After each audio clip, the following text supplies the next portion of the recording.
and welcome to this edition of the Native News Update on this Thursday, May 17th. I am your host for today's program again, Paul DeMain, and many of the stories read here can also be found at our website, IndianCountryNews.com, and here are some of the news stories for the day. Donna Summer, who millions of fans revered as the Queen of Disco, has passed on at the age of 63 in Florida after a battle with cancer. The Associated Press has confirmed with the singer's family this morning. The legendary superstar was publicly active as recently as last June when she appeared as a guest panelist on Bravo's music reality show Platinum Hit. However, a report by TMZ, which initially broke the story, notes that those close to the singer, known for mega hits including Last Dance and Bad Girls, revealed she had been trying to hide how sick she was. She is survived by her adult daughters, Mimi by her first husband, actor Helmuth Summer, Brooklyn and Amanda by her second husband, Bruce Sudano. In addition to her status as a pioneer in the dance music genre, and she is another black performer of Native American descent, in this case from the Cherokee Nation.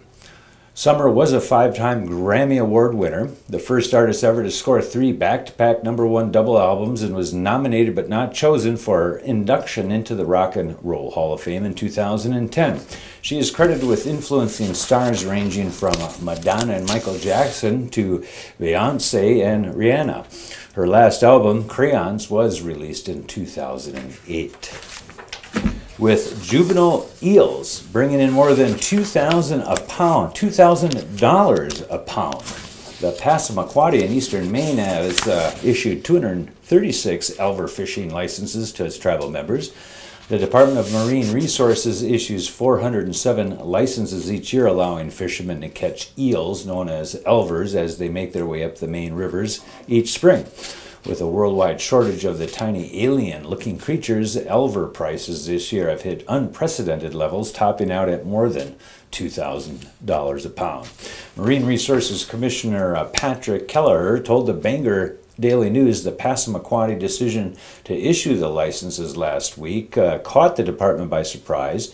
By law, the tribe has the authority to issue licenses, but license holders must follow state laws and regulations, and the regular season is scheduled to end on May 31st. The nation's commercial casinos continued their slow but steady comeback from the recession last year, with revenues up 3% nationwide and jobs holding nearly steady, according to a report released recently. The American Gaming Association's annual report noted the nation's 492 non-Indian casinos or other legal gambling halls paid nearly $8 billion in taxes to state and local governments, a 4.5% increase over 2010. The casinos took in $35.6 billion last year. They also provided more than 339,000 jobs, a decline of less than half of 1% from a year earlier. And casino workers saw their pay decline by 3% last to $12.9 billion in wages, benefits, and tips.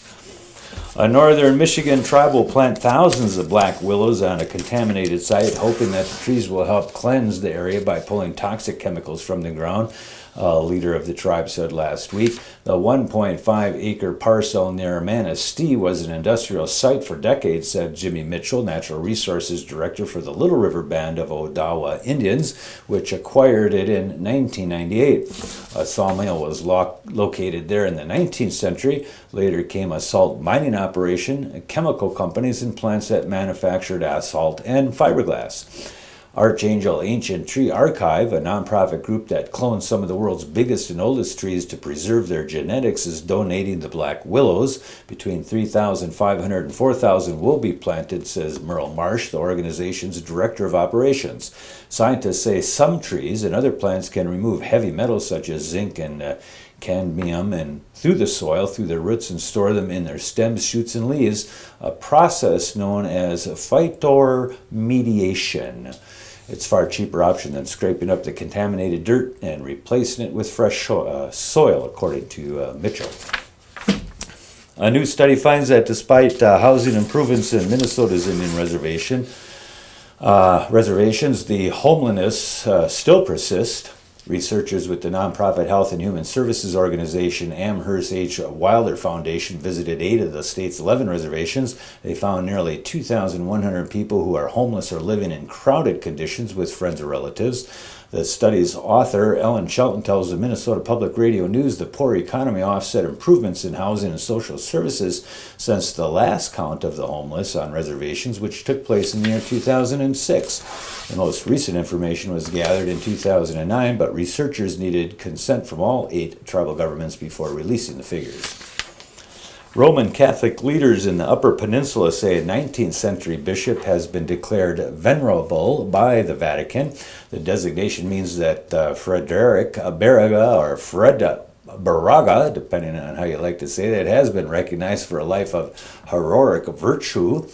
It is the first step in the process towards sainthood. Bishop Alexander Sample of the Marquette Diocese says recently he's thrilled beyond words. The diocese now plans to move Berga's remains to a special chapel in St. Peter Cathedral in Marquette. Berga is known as the Snowshoe Priest. He spent 23 years amongst the Ojibwe Indians and settlers and became the Marquette's diocese's first bishop in 1857. He passed away in 1868. If a posthumous miracle is credited to Berga, he'll be declared blessed. Another miracle of some kind would make him a saint. And that's going to be another roundup of news from Indian Country on this edition of the Native News Update. We want to say miigwech for joining with us, and come back again soon.